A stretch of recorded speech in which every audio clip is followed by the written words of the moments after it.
Hello, my name is Kelli Varney, and I am a senior in the Landscape Architecture program here at Purdue University. This presentation provides an overview of my senior capstone project.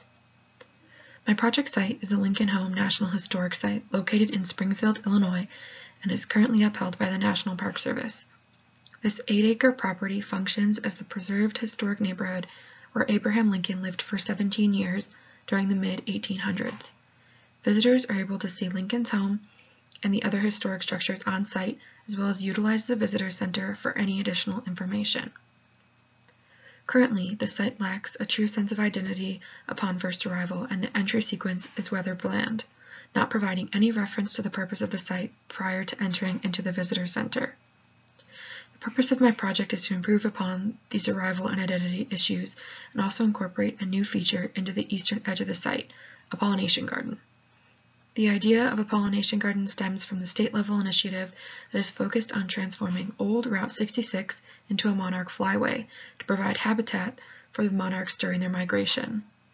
The most important part about this project is that these interventions are to still uphold the historic integrity of the site and not compromise its value. For this project, I was working with Tim Townsend, who was the Chief of Interpretation and Historian at the Lincoln Home, and with Michael Mancarini, who is a Community Planner with the National Park Service's RTCA program. Along the way, I also sought out guidance from Iris Caldwell, who works with the UIC Energy Resources, and Aaron Holmes, who works with the Illinois Monarch Project when it came to approaching proper planting materials and layout design for the pollinator habitat. The main research topics that contributed to this project were information regarding the monarch migration patterns and visitor demographics. The Route 66 Flyway project, as mentioned, was the driving force behind incorporating a pollinator habitat on this site, but I needed to learn more information about the migration patterns of monarchs in general. The map of the U.S. highlights where monarchs are in their migration cycle throughout the different points of the year. In Illinois, the monarchs are arriving and reproducing offspring that will be a part of the journey back down south for the winter. The smaller map of Springfield outlines where monarch populations have been recorded during the past 4 years, with part of their locations coinciding with other monarch habitats throughout the city. The second portion of research focuses on a visitor's study that was conducted for the Lincoln Home site in 2005. This multi-page document focused on polling visitors over a week-long period at the end of May and the beginning of June to find out more information about their background and their experiences while on site. The most important information that I focused on involved the age ranges of the guests, the sites they visited while at the home, their overall opinions of the importance of outdoor exhibits, and their opinions about visitor center exhibits. The reason these specific focus areas were chosen is because of their influence on my design decisions moving forward. I now understood what visitors I needed to be designing for and where guests believed that effort should be focused based on their own visits. Utilizing all of the information and more research conducted allowed me to establish a strong base understanding before moving forward in the design process. After conversations with Tim Townsend about his vision for the site, I was able to develop 3 goals that I would be working towards throughout the design process.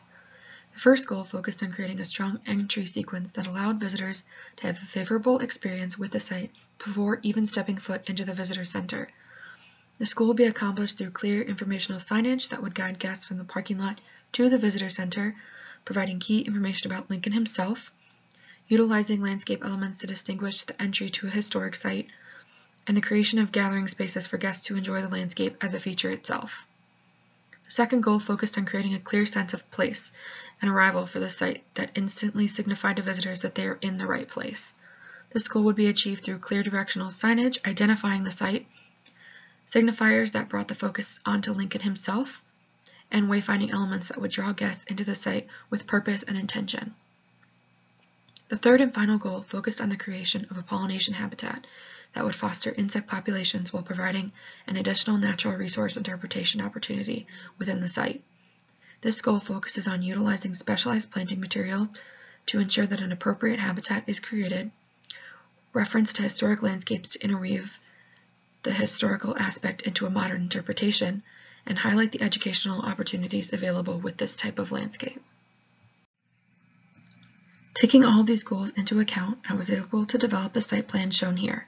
The 2 outlined areas where my focus was during the design process, with the left area being the visitor center experience and the right area being the primary pollination habitat. The entry sequence welcomes guests into the site immediately upon exiting their vehicle and provides a proper introduction to Lincoln.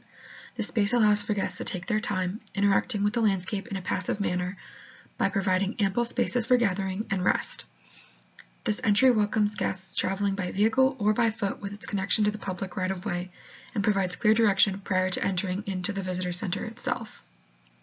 The pollination habitat is also very passive in its design approach and lets visitors meander through the garden while enjoying the landscape at their own pace. Again, ample seating and resting places are scattered throughout the numerous pathways that provide both larger and more private spaces. Informational signage about plant selections, monarchs, and pollinator habitat will be interspersed throughout the space to provide guests with an insight into the design process. Diving a little deeper into the entry sequence, you can see here more specifics about how this landscape will function. With most of the visitors arriving from the standard parking lot, my efforts were focused on the southern entry to the visitor center. Again, you can see how the landscape now functions as its own feature and urges visitors to interact with their surroundings before entering into the building. There will be basic signage scattered throughout that highlight Lincoln and outline the features of the entire site, so that guests have the opportunity to process their surroundings prior to entering the visitor center. This also allows for the site to function properly without the visitor center actually being open. The planting plan for this space directly relates to the pollination garden and integrates the same species utilized within that area. Bringing the concept of pollination to the entry point of the site allows for a first full circle connection and provides a sneak peek into the other site features. Planting was laid out in a wave-like pattern that incorporates species with various bloom times and bloom colors to ensure that full seasonality is captured. There are also some species that were taken directly from the cultural landscape report for the site, further contributing to the historic integrity. Moving over to the eastern portion of the site, the Pollination Garden focuses on creating the ideal habitat for monarchs and other pollinator species. The area highlighted here is only the northern portion of the Pollination Garden. This design allows for an interaction with nature that can be customized for each guest, allowing them to choose their own path. Visitors will be able to weave through the landscape and stop along the way to learn more about the purpose of the garden as they go, learning about specific species selection and pollinator importance. The planting plan shown, similar to the entry sequence, a wave-like layout that creates a more natural effect. Each section houses a specific mix of plant species that vary in bloom time and bloom color to create a vivid landscape throughout the entire year. There are areas that are designated as sod to create a connection to the two historic landscapes that were present in the U.S. during the time period that Lincoln was living here.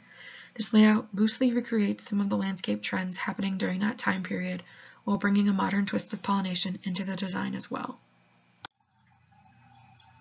This area is a continuation of the previous one, showing the rest of the pollination garden happening along the eastern edge of the property.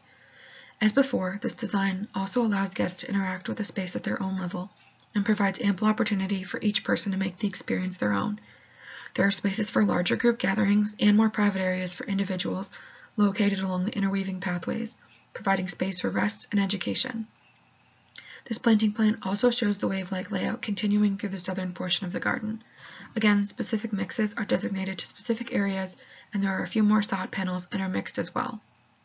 As a total cohesive landscape, this feature area provides an extensive habitat for monarchs and other pollinators, while adding a new feature into the Lincoln home site.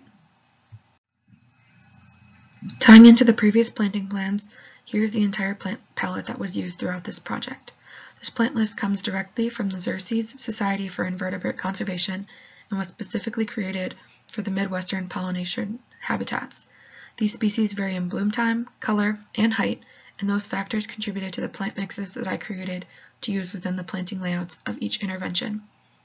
Information from Iris Caldwell and Erin Holmes also helped guide my decisions for developing this list. Once my design interventions were complete, I was able to go back and outline exactly what efforts were made to correspond with the goals that Tim Townsend and I outlined in the very beginning of this process. I was able to dedicate almost 12,500 square feet of landscape beds at the entry and provide a completely new experience for visitors upon arrival. I was able to include 23 signage locations scattered through both site interventions, with an infinite possibility to add more if necessary. And when it came to the pollinator habitat, I was able to create 1.65 acres of habitat, introduce 17 new species to the site, and create a 2,500 linear foot pathway network that weaves throughout the garden. Overall, I am extremely grateful for the opportunity to work on this project with the Lincoln Home National Historic Site, and I would like to say thank you for all of those who were able to help me with this project along the way. I want to say a special thanks to Tim Townsend and Michael Mencarini, who brought this project to our Purdue Landscape Architecture program and gave me the opportunity to complete a senior capstone project that coincides with my professional interests. Thank you.